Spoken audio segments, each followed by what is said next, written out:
So when you hit your serve, make sure that that follow through is nice and relaxed there. Legs push up, drop, and go. Okay? Guys, in today's video, I'm gonna teach you how to hit relaxing, powerful serves. Okay? So if you wanna have a nice, smooth, relaxing serve with power, this is the video for you. So let's get started.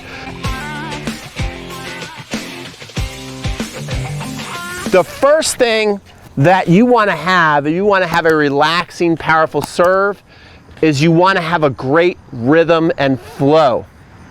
And so I recommend that you either do two things. Number one, you either get yourself a sock and you put 2 tennis balls in there at the end, or you can get one of these Serve Masters from Lisa Dotson. You go to servemaster.com, and I really like this because of the weighting. You can even see it's got the grips in there for you. Okay, so it's got the grip right in there. I'm a lefty, so you see it's kind of showing me how to hold that continental grip. And why this is so important is when you're serving, you want to have a great flow. You don't want any hitches and glitches. You don't want any awkward stops. So a tool like this is going to help you develop that nice fluid motion. You see, to do this correctly, this never stops, okay?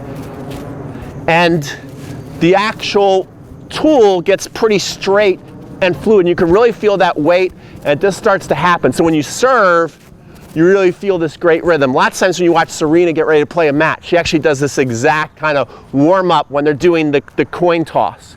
All right, so that actually is harder than it looks, but it's going to help you develop the proper mechanics. So then when you go to serve, your serve can look kind of similar. Think about how I was just doing that, and I was coming here and just flowing through it, and then I could just throw the ball up and pretty much do the same thing. So we're having a nice, fluid, relaxed motion, and that automatically is going to make the ball go pretty hard without much effort. You see, that was the first serve of the day, and we got good power on it, and we're pretty much just warming up. So that's important. Another thing that you want to do is when you are bouncing the ball and getting ready to serve, you want to really focus on your hand tension. Let's face it, tennis can be a tough game mentally, and it causes tension in our body. And so make sure that when you're bouncing the ball, that your hand is relaxed. That's why you see lots of pros when they're bouncing the ball, notice that they hold the racket back here lots of times as they're bouncing the ball. And as I'm doing that, I'm just super relaxed, like I'm basically holding onto the racket with my fingertips. So kind of think about that. Don't be here bouncing the ball, holding a death grip on the racket. You want to be here nice, loose, and relaxed. And then when you place, this is another thing that you'll see the pros do, is when you place the racket on top of the tennis ball, make sure that basically the tennis ball is holding up the racket. And so when you let go, when you make your first move, like the racket just wants to move on its own, wherever you're going to go, whether you're going to go here or rise up, make sure that the hand is super loose. So by having a nice relaxed hand, again, that's going to allow the hand and the arm to flow and allow you to build up racket head speed. So that's another thing that you can do to develop really good power relaxation. The next thing I want you to focus on, we're going to focus on the hand for a while. There's a couple of things that pros do that a lot of recreational players don't notice. And I like to call it having a weak wrist position. And the pros, I'm thinking about Novak Djokovic, I'm thinking about Roger Federer. You'll see many of them do this move on the way back. And this is key. Watch as I come here, how I hold the racket loose down here. Look at my wrist, how it kind of gets like, and I like to call it like this gooseneck position right here.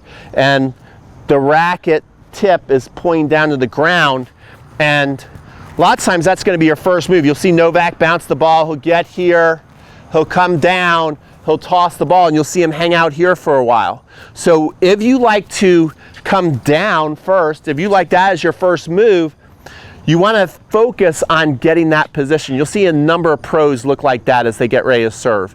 Now, you also want to get the same look up into what I call the secret power source. And this is something essential to have a big serve. Like I really think of Nick Kyrgios as I'm showing you this right now. Having that racket tip, not just even. See, if it's even like this, if I'm coming here, I'm holding the racket like this or like that, now I'm going to the pizza move. But if my wrist is straight up, now all of a sudden it kind of becomes locked and tense. But if I have it here, now all of a sudden when you hear pros, your teaching pro, your coach tell you to whip and snap a ball, well, look at their serve. I bet you if they're really good at snapping their serve, when they come to this position, they probably are pretty good at getting right here. And again, the wrist to get that happen is weak. It's like, think about you've got weight, the racket's got weight to it, and then you just relax your wrist and the racket falls forward. So getting right here is gonna help you get a great whip and snap on your serve, okay? So make sure you're doing that as well. So these are all things you want to think about with your hand and your arm as you're going. The next thing I want you to focus on is the rhythm of the body. The rhythm of the body can also help you be very relaxed. People who don't have big serves, they tend to keep their weight either neutral or even like no weight or rock back forward. They either do what I see as some recreational players like squat into their serve, like throw the ball and they just literally squat down and go because they've been told to use their legs. So they'll come here and rather than their first move be a rock back like you see a lot of pros do, this nice rock back position, they just go and toss the ball. Or they don't really move their legs at all. Their legs are pretty stiff and then they lean into it on their front leg and they don't put any weight on the back leg. So if you want to have a nice relaxing serve, you want to develop a nice rhythm, you have to figure out what works best for you as far as a back to forward motion. So the rhythm would be like this. You'll see the pros come here, they'll rock back, okay? They'll rock back, some step up and go into that position, or some will rock back and then they'll stay in that platform stance. Whatever works for you is gonna help you develop a bigger serve. So practice that, and the timing of it is basically as you're on your way back, the racket lots of times doesn't move that much. Like think about Nick Kyrgios, who has an amazing serve, a terrible personality, but an amazing serve, right? He rocks back pretty deep and his racket doesn't even move. So why is he doing that? Well, that's gonna enable or force him to have his racket head play a big game of catch up. So he's gonna rock back and all of a sudden that racket's gonna have to move really fast at the most important time. When you're hitting the ball, you want your racket moving through the ball like a rocket. So having that nice rock back is definitely gonna help your serve as well. So focus on that. So it's back, and then as I go to toss, that's when you're gonna transition up. Whether you stay in a platform stance or you like to move up to a pinpoint stance, it's when you start to initiate your toss motion, that's when you're gonna step up into the serve. That's when you're gonna step up into the serve and then hit that ball, okay? So you see there I had a little bit of a jump which added more power. Okay, so let's get into the next thing that's gonna help you get that nice, relaxed power.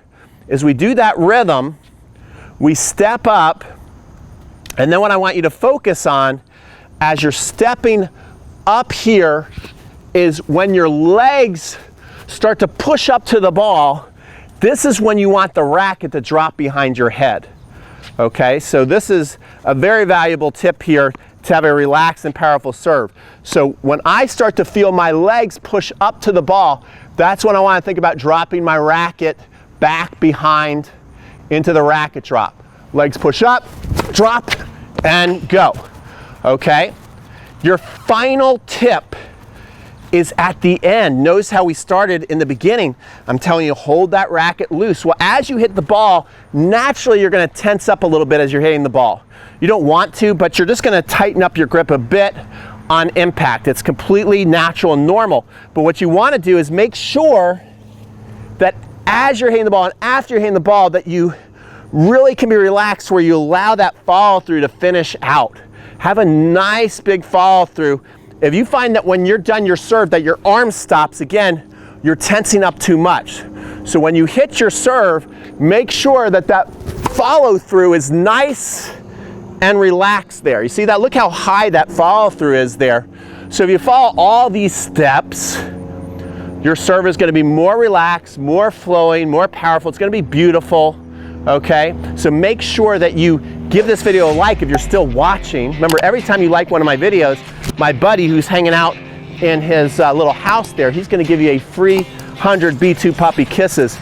And another thing, if you want to improve your serve, if you want to improve your forehand, if you want to improve your mental game, your physical game, everything that you can think about, all facets of tennis, I have a massive online tennis conference coming up very soon called TennisCon 6. Tennis Conference 6, that's what it is. And so what you want to do to be notified of this great event is get on my email list. And the way you get on my email list is right now what I want to do is I want to give you a free 8-part training series on how to get to the next level in your game. So if you want to get the 5 biggest rocks in tennis, you want to learn what they are, and you want to attend my event, you've got to get on my email list. And who's going to be at TennisCon 6? Well, all the great ones. We got Jeff Saldenstein, Gigi Fernandez, Top Tennis Train, Play Your Court. Scott and Nate from Play Your Court are going to be part of this year again, which we love them. We're going to have online tennis instruction, Top Tennis Train, B2 starting to bark at people, so I got to go. You get the idea. Anybody that you can think of in online tennis instruction, they are part of TennisCon 6. So sign up, get your free ticket by getting your gift right now in the card section here in the description box, and we'll see you guys on the next video.